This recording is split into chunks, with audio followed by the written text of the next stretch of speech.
Halo semua, pada video ini kita akan mengungkap rahasia tentang Zulkarnain yang diceritakan di dalam Al-Quran surah 18 ayat 83-102 sebagai berikut.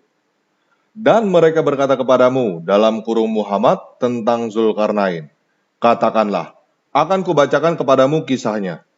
Sungguh kami telah memberi kedudukan kepadanya di bumi dan kami telah memberikan jalan kepadanya dalam kurung untuk mencapai segala sesuatu. Maka dia pun menempuh suatu jalan.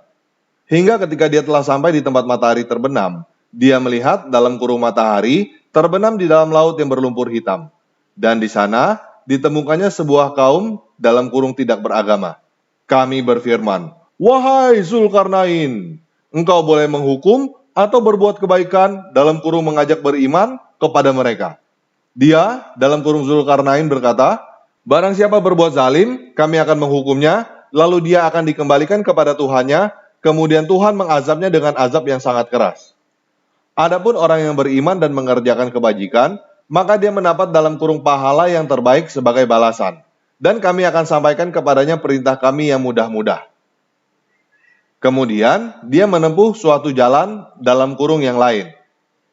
Hingga ketika dia sampai di tempat terbit matahari, dalam kurung sebelah timur, didapatinya dalam kurung matahari, bersinar di atas suatu kaum yang tidak kami buatkan suatu pelindung bagi mereka, dari dalam kurung cahaya matahari itu. Demikianlah, dan sesungguhnya kami mengetahui segala sesuatu yang ada padanya, dalam kurung Zulkarnain. Kemudian, dia menempuh suatu jalan dalam kurung yang lain.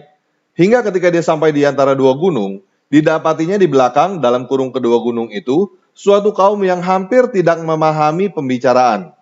Mereka berkata, "Wahai Zulkarnain, sungguh Yajud dan Majud itu dalam kurung makhluk yang berbuat kerusakan di bumi, maka bolehkah kami membayarmu imbalan agar engkau membuatkan dinding penghalang antara kami dan mereka?" Dia dalam kurung Zulkarnain berkata, "Apa yang telah dianugerahkan Tuhan kepadaku lebih baik dalam kurung daripada imbalanmu.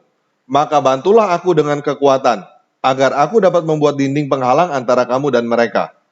Berilah aku potongan-potongan besi, hingga ketika dalam kurung potongan besi itu telah dalam kurung terpasang, sama rata dengan kedua dalam kurung puncak gunung itu."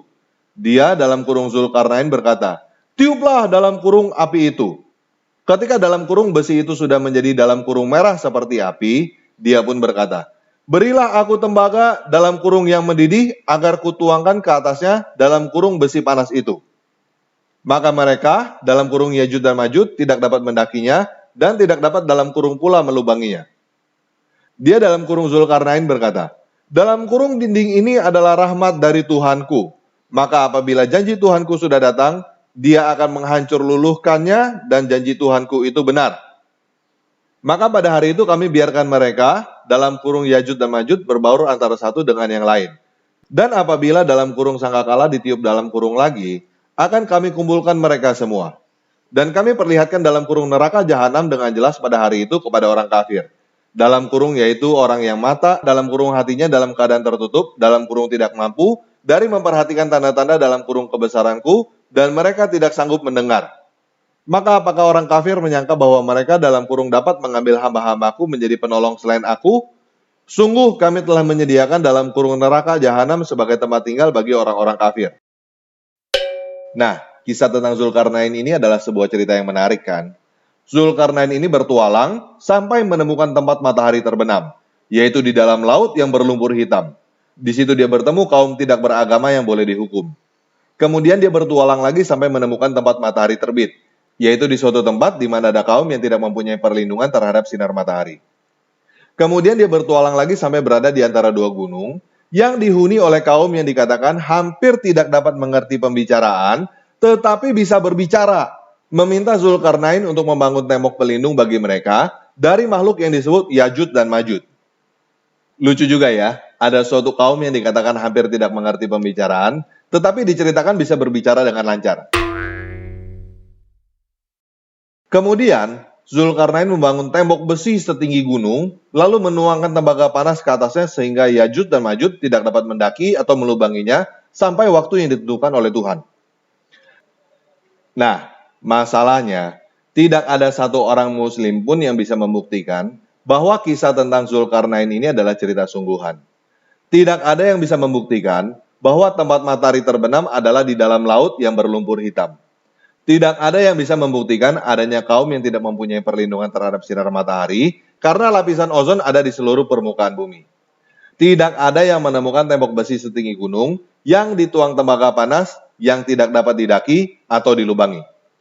Jadi pertanyaan yang timbul adalah, apakah Zulkarnain ini adalah kisah sungguhan atau cuma dongeng? Jika ternyata kisah Zulkarnain ini hanya dongeng, maka akan timbul lebih banyak pertanyaan lagi. Karena teman-teman yang muslim percaya bahwa Quran adalah wahyu dari Allah. Dan teman-teman muslim wajib percaya, wajib beriman kepada kisah-kisah yang ada di dalamnya. Terutama di dalam kisah Zulkarnain ini, karena di dalam kisah Zulkarnain ini, Allah mengaku bahwa dia mendikte Muhammad mengenai kisah Zulkarnain. Allah mengaku bahwa dialah yang memberikan jalan kepada Zulkarnain dan lain sebagainya, yang menyatakan bahwa Allah mempunyai peran di dalam kisah itu. Jika ternyata kisah Zulkarnain ini hanya dongeng, maka Allah mendikte Muhammad sebuah cerita bohong. Betul kan?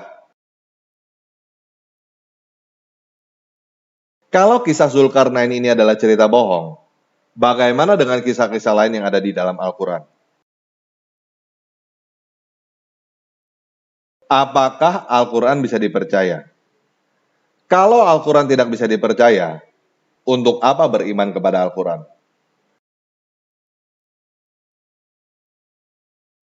Betul kan? Oke, kita mulai aja ya.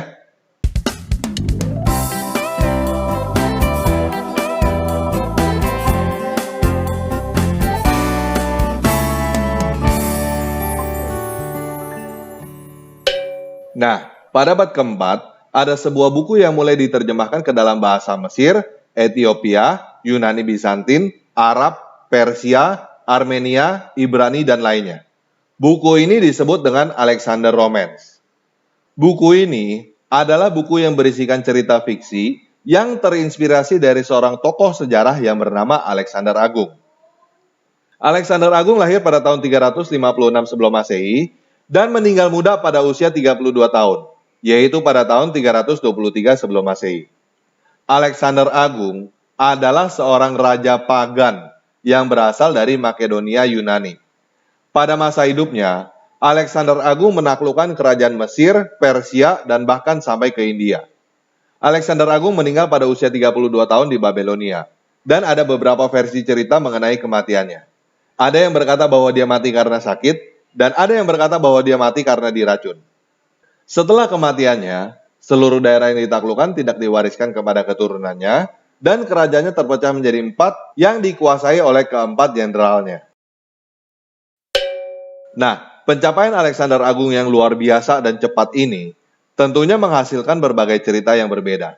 Seperti penyebab kematiannya, ada yang berkata karena sakit dan ada yang berkata karena diracun. Dan tentunya, orang-orang juga mulai mengarang berbagai cerita dongeng rakyat mengenai kehebatan Alexander Agung ini. Nah, dongeng rakyat inilah yang disebut dengan Alexander Romance.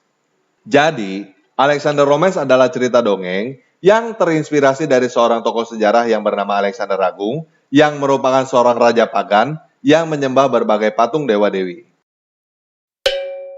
Nah, versi Suriah dari cerita Alexander Romance ini, bahasa Arabnya disebut Kisah Zulkarnain. Kisah Zulkarnain. Bahasa Persianya disebut Iskandar Namah, buku Iskandar. Nama Zulkarnain itu sendiri mempunyai arti manusia dengan 2 tanduk yang merupakan julukan Alexander Agung. Karena Alexander Agung mendandani diri sendiri dengan 2 tanduk sebagai pernyataan bahwa dia adalah anak dewa Amon ketika dia menaklukkan Mesir. Ini adalah koin kuno bergambar Alexander Agung dengan tanduk domba. Alexander Agung juga dikisahkan membuat benteng-benteng di pegunungan Kaukasus untuk menghalangi serangan orang barbar yang dikenal dengan sebutan Gog dan Magog. Kaukasus adalah sebuah kawasan di antara Laut Hitam dan Laut Kaspia. Khalifah Umar pada tahun 643 mengirim ekspedisi ke Durban untuk mencari tembok yang dikisahkan di dalam Al-Quran. Yaqut Al-Hamawi dan Ibn Kathir mencatat Salam ul Tarjuman memimpin ekspedisi Khalifah Al-Watik pada tahun 800-an untuk mencari tembok Zulkarnain di Durban. dan mereka menyatakan diri bahwa mereka menemukan tembok Zulkarnain. Khalifah Harun al-Rasyid juga menghabiskan waktu untuk hidup di Durban. Namun, tidak semua muslim sepakat bahwa tembok benteng yang ada di Durban adalah tembok Zulkarnain. Karena ternyata tembok benteng yang ada di Durban tidak sehebat seperti yang dikisahkan di dalam Al-Quran. Di dalam dongeng Alexander Romance inilah kita juga bisa menemukan kisah tentang Zulkarnain yang pergi ke tempat orang-orang yang menceburkan diri ke dalam laut ketika matahari terbit supaya tidak terbakar sinar matahari, dan kisah Zulkarnain yang pergi ke tempat matahari terbenam di dalam laut yang berlumpur hitam. Buat teman-teman yang penasaran, teman-teman yang mau mendengar cerita dongeng tentang Zulkarnain yang lebih lengkap daripada yang ada di dalam Al-Quran, teman-teman bisa beli bukunya di Amazon dengan kata kunci Alexander Romance. Oke? Nah, saya mau memberikan beberapa contoh kisah lain supaya teman-teman lebih paham genre buku Alexander Romance ini. Yang pertama adalah Santo Nicholas dari Myra. Dia adalah tokoh beneran yang hidup pada tahun 270 sampai 343 Masehi. Santo Nicholas adalah seorang uskup gereja ortodoks yang terkenal sangat dermawan. Pada abad ke-18, kisah tentang Santo Nicholas ini menginspirasi orang-orang untuk membuat dongeng Santa Claus. Sinterklas. Sinterklas adalah dongeng yang terinspirasi dari tokoh sejarah Santo Nicholas. Oke, paham ya? Yang kedua adalah Xuanzang. Dia adalah seorang tokoh beneran yang hidup pada tahun 602 sampai 664 Masehi. Dia adalah seorang biksu Buddha yang terkenal karena melakukan perjalanan ke India selama 17 tahun. Pada abad ke-16, Wu Cheng-en menulis dongeng yang berjudul Perjalanan ke Barat. Teman-teman tahu dong, dongeng Sun Gokong, Tong Samcong, dan Cupat Kai. Nah, dongeng Perjalanan ke Barat itu adalah dongeng yang kisahnya terinspirasi dari tokoh sejarah yang bernama Xuanzang. Di dalam kisah Xuanzang, yang beneran, gak ada ketemu siluman monyet, siluman babi, dan siluman-siluman lainnya.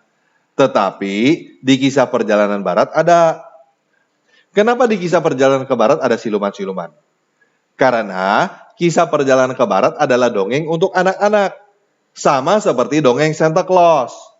Begitu juga, Alexander Romance adalah dongeng untuk anak-anak yang terinspirasi dari tokoh beneran yang bernama Alexander Agung. Alexander Agung adalah tokoh beneran. Dia adalah seorang raja pagan, penyembah berhala, yang mempunyai daerah kekuasaan dari Eropa sampai ke India. Tetapi, dia tidak pergi ke laut yang berlumpur hitam tempat matahari terbenam. Dia tidak pergi ke tempat matahari terbit. Dan dia tidak membangun tembok dari besi dan tembaga yang setinggi gunung.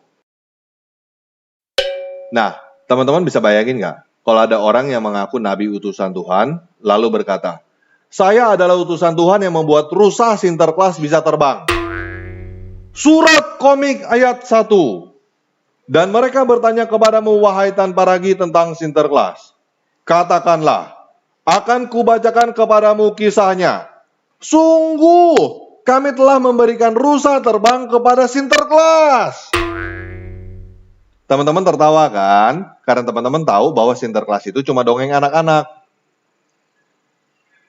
Bagaimana kalau ada orang yang mengaku nabi utusan Tuhan lalu berkata, saya adalah utusan Tuhan yang memberikan awan terbang bagi Sun Gokong untuk menjaga Tong Samcong.